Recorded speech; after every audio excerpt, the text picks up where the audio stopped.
तो आज का टॉपिक है हमारा फाइनेंशियल फार्मूला। फाइनेंशियल फार्मूला आज हम आपके साथ डिस्कस करेंगे। फाइनेंशियल फार्मूला बेसिकली किस चीज़ के लिए यूज होता है इसके बारे में एक बार हम डिस्कस कर लेते हैं। फाइनेंशियल फार्मूला में ऐसे तो बहुत चीज़ें हैं, लेकिन मैं आपको हर एक चीज़ नहीं बताऊंगा, क्योंकि फाइनेंशियल के लिए आपको फाइनेंस की बैकग्राउंड होनी चाहिए और साथ में मुझे भी होनी चाहिए। लेकिन कॉमन फार्मूले हैं जो कि हमें यूज में आते हैं, वो चीज़ों पे हम आपके साथ डिस्कस करेंगे। ठीक है? Yes sir.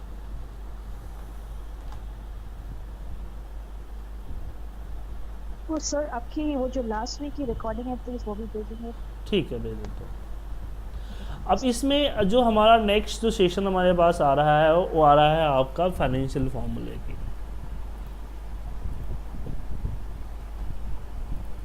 जैसे कि मान लीजिए कि मेरे पास एक कुछ अमाउंट है। मान लीजिए कि मैंने प्रिंसिपल 50,000 रुपीज़ हमने किसी से लोन पे लिया हुआ है। ठीक है? इंटरेस्ट रेट 50,000 है, हम 5 लाख कर देते हैं। 5 लाख रुपीज़ है, किसी से हमने लोन पे लिया। इंटरेस्ट रेट जो है, इंटरेस्ट रेट 20% बता रहा है। उसके बाद जो टाइम है वो टाइम 4 साल, मान लीजिए 4 सालों के लिए। तो मुझे EMI निकालनी है कि 5 लाख रुपीज़ 20% के लिए 4 सालों में कितनी EMI देंगे ताकि हमारा ये लोन सही हो जाएगा। ठीक है? क्वेश्चन समझ में आया? हमें करना क्या है? यस सर, EMI निकालनी है 5 लाख की 20% के हिसाब से 4 साल में। हाँ, तो यहाँ पे हम यूज करेंगे PMT का फार्मूला। PMT सबसे पहले रेट। अब बेसिकली अब ये आपको डिसाइड करना है कि कैलकुलेशन कौन सा है, मंथली, क्वार्टरली। होता है ना कि भाई कंपाउंड इंटरेस्ट क्या होता है कि एक पर्टिकुलर टाइम पीरियड पे आपका अमाउंट आपके प्रिंसिपल में ऐड हो जाता है, यही होता है ना। तो टाइम पीरियड को जब आपका जो इंटरेस्ट है आपके प्रिंसिपल में ऐड होगा, वो टाइम कौन सा होगा, कितने दिन बाद। तो यहाँ पे हमारा कितना दिन बाद है, महीने, मंथली है। तो रेट को हम डिवाइड बाय 12 कर देंगे। ठीक है? टाइम 4 साल की है, जैसे हमें रेट हमारा अगर मंथली है तो हमारा टाइम भी इन द मंथ होना चाहिए, तो इसको मल्टीप्लाई बाय 12 कर देंगे। पीवी हमारा प्रेजेंट वैल्यू में, हमने क्या लिया है, तो हमने लिया है 50,000 रुपीज़ और एंटर मार दीजिए। तो 15,215 रुपये 18 पैसे अगर हम इंटरेस्ट रेट भरते हैं तो 4 सालों में मेरा 20% के हिसाब से 5 लाख रुपए सज जाएगा। ठीक है? सर अगर इसको क्वार्टरली निकालना तो जहाँ पे 12 लिखा है वहाँ पे 4 कर दें। हाँ, वहाँ 4 कर देंगे। ठीक है? फाइन।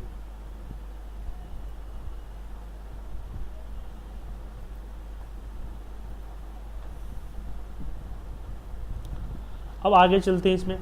अब ये जो कैलकुलेशन है हमारी, ये 100% सही है कि नहीं है, ये चीज़ हमें निकालने है।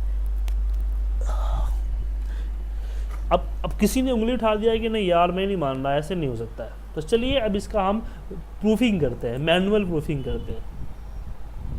तो हमने बोला कि हमें 5 लाख रुपए हमने लिए, हमने यहाँ पे 5 लाख रुपए ले लिए। ठीक है?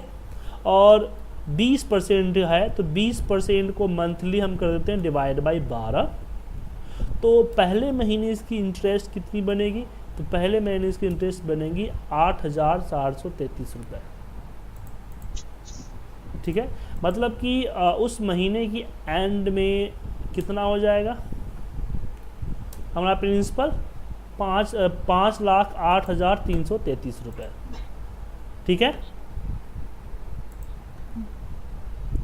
और हमारा EMI है 15,215, तो 15,215 दे दिया।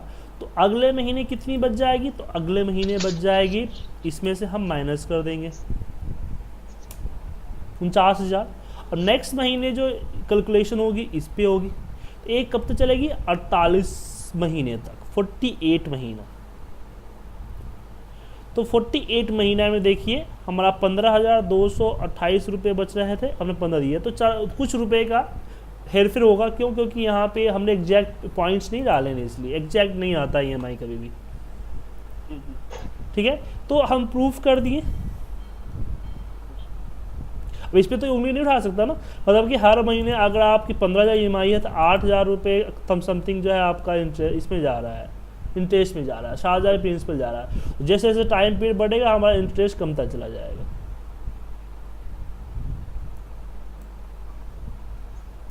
ठीक है,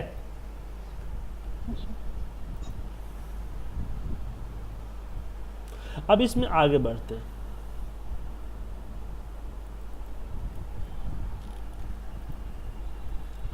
तो ये हमने निकाला कि EMI जो निकाली वो निकाली हमारी लोन पे।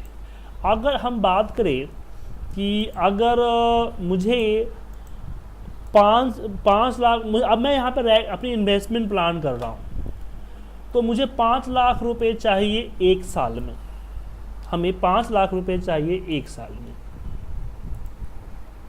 ठीक है, 1। और बैंक बोल रही है कि आपको जो है एक साल के लिए आपको हम रेकरिंग अकाउंट पे 7% का इंटरेस्ट रेट देंगे। ठीक है, एक सालों में। तो मैं कितनी EMI जमा करूं, हर महीने कितना पैसा बैंक में डालूं, तो 7% के हिसाब से एक साल में 5 लाख रुपए 5 लाख रुपए हो जाए। ठीक है, यस। तो उसके लिए भी हम यहाँ पे PMT का फॉर्मूला ही अप्लाई करेंगे। रेट डिवाइड बाय 12 हो जाएगा और टाइम मल्टीप्लाई बाय 12 हो जाएगा। और यहाँ पे PV हमारा कुछ नहीं होगा, FB हमारा 5 लाख होगा। क्यों? क्योंकि FB हमें फ्यूचर में मिलने वाला है ना, यस सर। इसलिए यहाँ पे FB हमारा 0 हो जाएगा।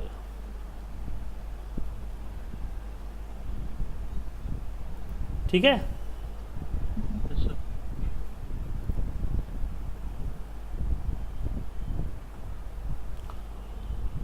एंटर मारते। तो 40,000 रुपये अगर हम महीना जमा करते हैं तो एक साल में 5 लाख रुपए हमारे पास हो जाएंगे 7% के इंटरेस्ट रेट से।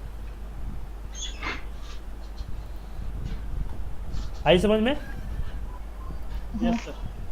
तो PMT के जरिए आप एक तो है आप AB निकाल सकते हो, इंटरेस्ट मतलब कि आप लोन का भी निकाल सकते हो और रेकरिंग का भी निकाल सकते हो। डिफरेंस क्या है दोनों में, कैसे करोगे? बस PV और FB का डिफरेंस होना चाहिए, ध्यान रखिएगा। ठीक है, तो PMT को आप समझ गए। PMT को वेरीफाई करना भी आपने सीख लिया कि उसको वेरीफाई कैसे करोगे आप। यस। ओके, अब आगे बढ़ते हैं हम अगली टॉपिक की तरफ। अब मैं बोलता हूँ मैं रेकरिंग का चक्कर ही छोड़ देता हूँ, मुझे रेकरिंग नहीं करना है, मुझे FD करना है। ठीक है, तो मैं कितना रुपए FD करूँ जो कि 4 सालों में मुझे 5 लाख मिल जाए। तो 5 लाख रुपए है, बैंक बोलती है कि 9% हम आपको FD के ऊपर देंगे और मेरे पास 4 साल का टाइम है। ठीक है, 9% की FD से 4 सालों में कितना रुपए हम करें ताकि मेरा 5 लाख रुपए रिटर्न आए। ठीक है, यस सर। तो उसके लिए हम क्या करेंगे, उसके लिए यहाँ पे हम लगाएंगे FB, क्योंकि हमें जो PB, सॉरी माफ़ कीजिएगा, PB, क्योंकि हमें फ्यूचर वैल्यू तो पता है 5 लाख रुपया, हमें निकालने क्या है प्रेजेंट वैल्यू ना, कि हम प्रेजेंट में कितना इन्वेस्ट करें। तो प्रेजेंट में इन्वेस्ट करने के लिए प्रेजेंट वैल्यू PV मतलब कि प्रेजेंट वैल्यू हमें निकालने पड़ेंगे। उसके बाद रेट को हम डिवाइड करेंगे 12 से, टाइम को मल्टीप्लाई करेंगे अगेन 12 से, और PMT कुछ नहीं है, PV हमारे पास A है। ठीक है, तो 3,49,000 रुपये अगर हम जमा करेंगे तो 4 सालों में मुझे 5 लाख रुपए का रिटर्न दे देगा।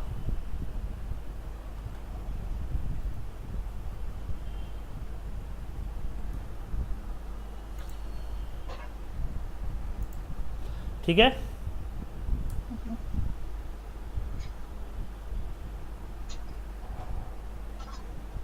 आगे बढ़े।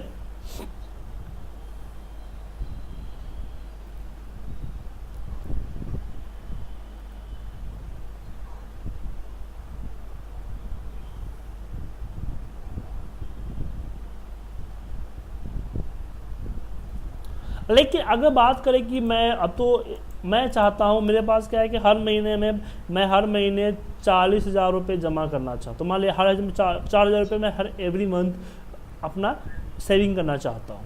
बैंक जो है मुझे 4% की इंटरेस्ट रेट दे रही है, ठीक है, और मैं ये इन्वेस्टमेंट जो है मैं इन्वेस्टमेंट 15 सालों तक करना चाहता हूँ।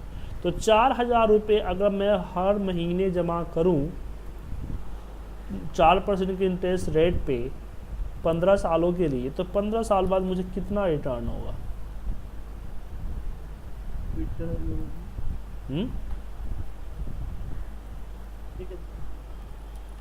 समझा मैं क्या करना चाह रहा हूँ? यस सर, 4,000 रुपये हर हर महीने जमा करने हैं, बैंक हाँ। में 4% का इंटरेस्ट दे रही है 15 साल तक के लिए करना है। हाँ तो कितना अमाउंट हो जाएगा 15 साल बाद? हाँ 4%। सही सही सर, अब समझा। तो इसके लिए भी हम FB लगाएंगे फ्यूचर वैल्यू। फ्यूचर, क्योंकि फ्यूचर वैल्यू निकालना है ना मैं। Yes sir. तो FB इसमें हो जाएगा रेट हमारा divide by 12, time is multiply by 12, और आपका PMT का जो फॉर्मूला है हमारा, वो PMT का फॉर्मूला पे 4,000 आएगा। इसमें FB नहीं डालेंगे, हम PMT डालेंगे, ठीक है। एंटर मारिए, रिजल्ट आपके पास है। ये सारे आप याद रखिएगा, फाइनेंशियल फॉर्मूले का रिजल्ट माइनस में आता है। अगर आपको इसको प्लस में चाहिए तो इसको AVS का फॉर्मूला लगा के प्लस में कर लीजिएगा, ठीक है। आ गया। अब मैं बोलता हूँ, ये तो चलो ठीक है, अब मैं बोलता हूँ कि मैं 2.5 लाख रुपये चाहे 25,000 रुपये में FD कर रहा हूँ 9% की इंटरेस्ट रेट में, 9% के इंटरेस्ट रेट पे मैं 25,000 रुपये इन्वेस्ट कर रहा हूँ 10 सालों के लिए, तो कितना आएगा? तो मुझे इस ऊपर वाले में क्या था, ऊपर वाले में मेरे पास क्या था, फ्यूचर वैल्यू था ना, सॉरी EMI थी। अब मैं यहाँ पे फिक्स डिपॉजिट कर रहा हूँ, तो इस पर मुझे क्या रेट मिलेगा? तो यहाँ भी हमारा PV ही जो FB ही फॉर्मूला लगेगा, FB, और FB में हम यहाँ पे रेट को डिवाइड करेंगे 12 से, और टाइम को मल्टीप्लाई करेंगे अगेन 12 से।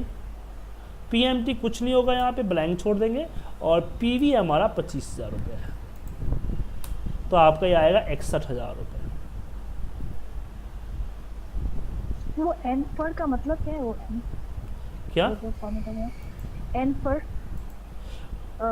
वही है ना, टाइम नंबर ऑफ पेमेंट पर इंटरवल रेट। NPR का मतलब होता है, इसको आप यहाँ पे लिखिए ना,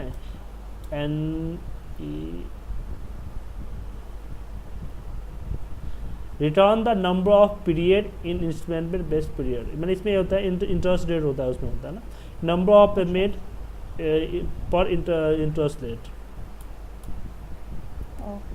ठीक है, ओके। तो इसमें समझ में आ गया आपको, PV समझ में आ गया आपको? यस।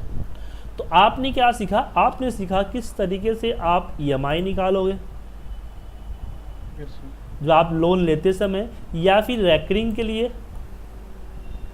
दूसरा आपने फिक्स डिपॉजिट के लिए देखा। हेलो, हाँ यस सर। आ जाओ। ओके, फिर आपने देखा किस तरीके से हम रेकरिंग अमाउंट EMI के तौर पे, या फिर हमने FD के तौर पे, ये आप सब देख लिया। मैंने आपने PMT, आपने PV और आपने FB, 3 फॉर्मूले आपने सीखे, और इनको वेरीफाई किस तरीके से करना है सीखा। ठीक है। अब मान लीजिए कि आपके पास जो है वो आपको 61,000 रुपये मिले हैं, आपको इसका रेट नहीं पता कि किस रेट पे मिले हैं, और आपको रेट पता करना है। तो रेट पता करना है तो इसके लिए हम क्या करेंगे, रेट पता करने के लिए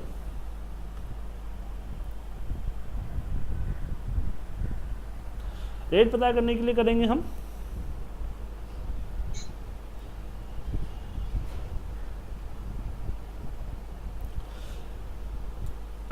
रेट का फॉर्मूला लगाएंगे।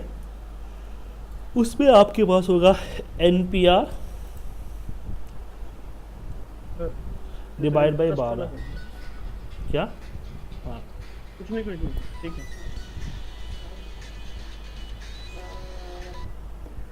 ठीक है। PMT आपके पास होगी, PMT कुछ नहीं है हमारे पास, उसको ब्लैंक छोड़ देते हैं। PV हमारे पास A है और FB हमारे पास A है। तो NPER, PMT, PV, FB, और इसको हम क्या करेंगे, एंटर मारते हैं। तो ये जो आपके पास आएगा, एक मिनट, हमने कुछ गड़बड़ कर दी है, डिवाइड बाई 12 नहीं होगा, दैट इज मल्टीप्लाई बाई 12। तो 1% आएगा, ये मंथली आएगा, इसको आप मल्टीप्लाई करो 12 से तो आपका एग्जैक्ट परसेंटेज आ जाएगा। और याद रखिएगा कि इसमें एक इनपुट माइनस में होनी चाहिए, अगर इनपुट माइनस में नहीं है तो दिक्कत आएगा, चाहे वो आपका PV या फिर FB, उसमें से कोई एक आपका माइनस में होना चाहिए। ठीक है, ये समझ आ गया आपको? अब चलिए हम अप्लाई आगे हम ये करते हैं, आगे फॉर्मूले को सीखते हैं। अब जैसे कि हमारे पास आपके सामने जो रेट है दिया हुआ है। अब मान लीजिए कि मैंने 5 लाख लोन लिया, 15,000 EMI भेज दिया, मैंने मान लो कि मेरी जो 48 EMI थी, मैं 24 EMI हमने जमा कर दिए हैं। ठीक है, तो 24 EMI में हमने कितना जमा किया, हमने जमा किया है आपका 3,65,000 जमा कर दिया। अब मैं बोलता हूँ भैया लोन सेटल कर लो मेरा, मुझे अब नहीं पैसे देने हैं।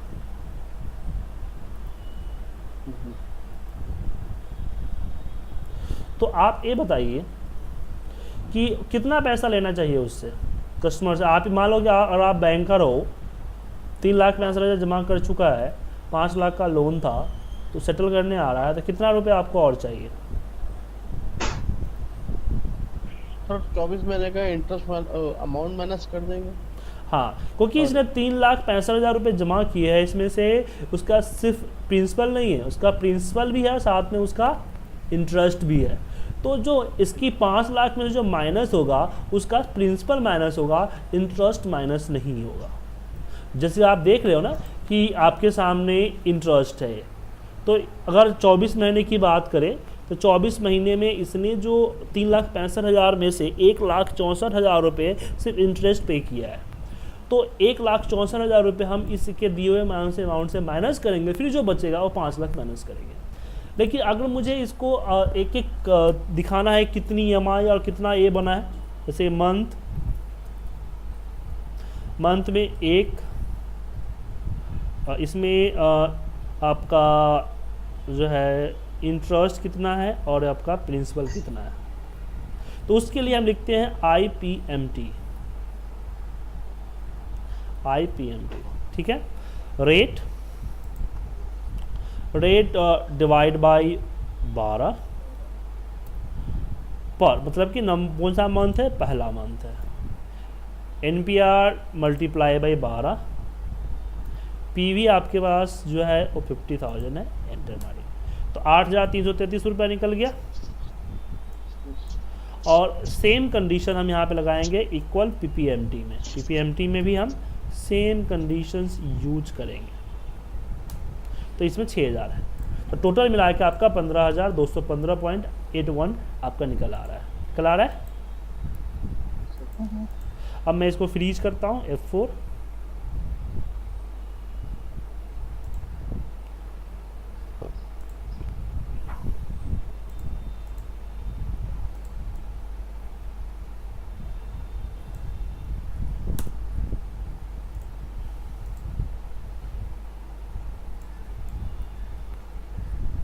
ठीक है, अब मैं इसको नीचे की तरफ ड्रैग करूँगा, 2 3, एक बार में एक ही दिखाता है, 4 याद रखिएगा इस तरह से। मंथ डालते जाइएगा और उसका वो इंटरेस्ट दिखाता जाएगा, ठीक है। अब प्रॉब्लम ये आती है कि अगर मुझे एक बार में यहाँ कैलकुलेट करना हो कि भैया इसने इतना अमाउंट पे किया, इसमें से प्रिंसिपल कितना और अमाउंट कितना है, तो मुश्किल हो जाएगी। ऐसे एक एक करना पड़ेगा। Yes sir. अब यहाँ पे आपके एक्सेल की जो बाकी फॉर्मूलेज की लिमिट खत्म होता है, अब यहाँ पे एरे का कंसेप्ट स्टार्ट होता है। एरे अभी क्या है कि आपको इसके लिए पूरा करना ही पड़ेगा, ठीक है। तो यहाँ पे हम जो फॉर्मूला हम लगा रहे हैं उसी फॉर्मूले के लगाएंगे, जैसे IPMT रेट डिवाइड बाई 12, ठीक है। जैसे मुझे 5 महीने के निकालना है, पहले 5 महीने के निकालने सिखा रहा हूँ, ठीक है। तो यहाँ पे IPMT, फिर मैंने रेट जो था वो रेट को डिवाइड कर दिया 12 से। पेमेंट में अब इसमें मैं कर्ली ब्रैकेट में सारे के सारे नंबर से वी लुकअप में याद होगा मैं लिखा था 2 3 4 5 एक साथ लिख देंगे, ठीक है। कॉमा इसमें मैंने दे दिया, एक मिनट मैं इस पे यहाँ पे करना चाहता हूँ आपके साथ।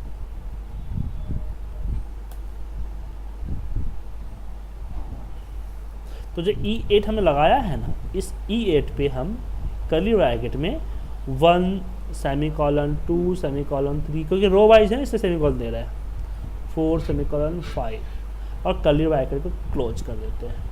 एंटर मारा और 5 तक सिलेक्ट किया, F2 प्रेस किया और कर दिया मैंने कंट्रोल शिफ्ट एंटर। सर 3 हाँ 3 मिसिंग था, हाँ मैं समझ में आया ना आपको। हाँ समझ में। लेकिन मुझे यहाँ पे इसकी टोटल चाहिए, तो मैं इसी फॉर्मूले को सिलेक्ट करूँगा, सेलेक्ट करके कॉपी करता हूँ और इसी फॉर्मूले को सम के अंदर में डाल दूँगा। सम के अंदर में डाल दिया। अब ये परफॉर्म नहीं कर रहा, परफॉर्म कब करेगा, जब मैं इसमें कम कर 3 भी डाल देता हूँ ना, 3 कॉमा नहीं सेमीकोलन होगा, ठीक है।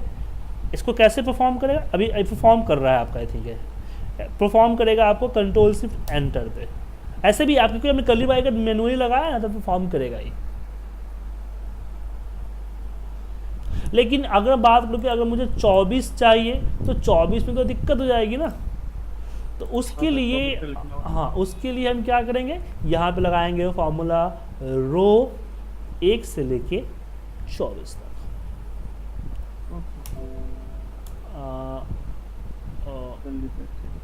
कर्ली ब्रैकेट नहीं, कर्ली ब्रैकेट इसमें नहीं होगा।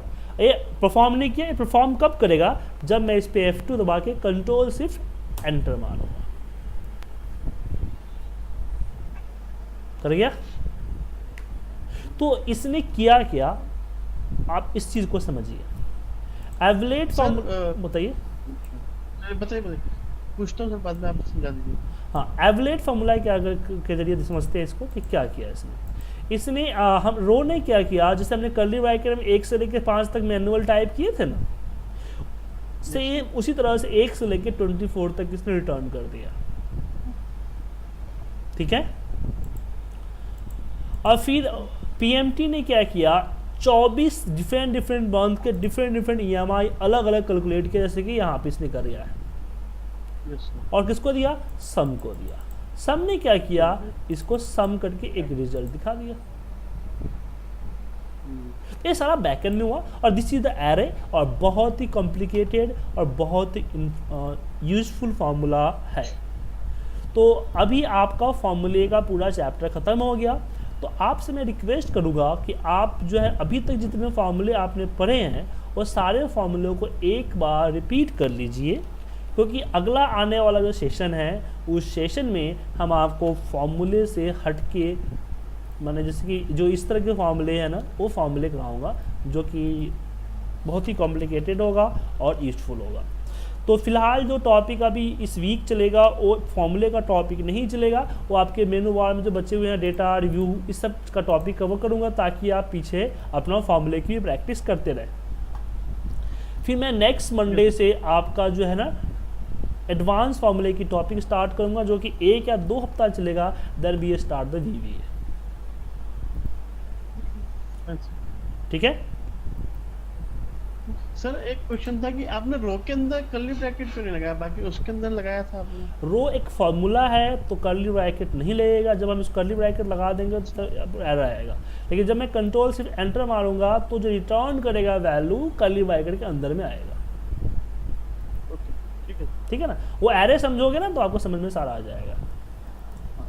मैंने आपको बताया कि एरे इस तरह का फॉर्मूला होता है। ठीक है, सुधीर जी कोई डाउट आपको?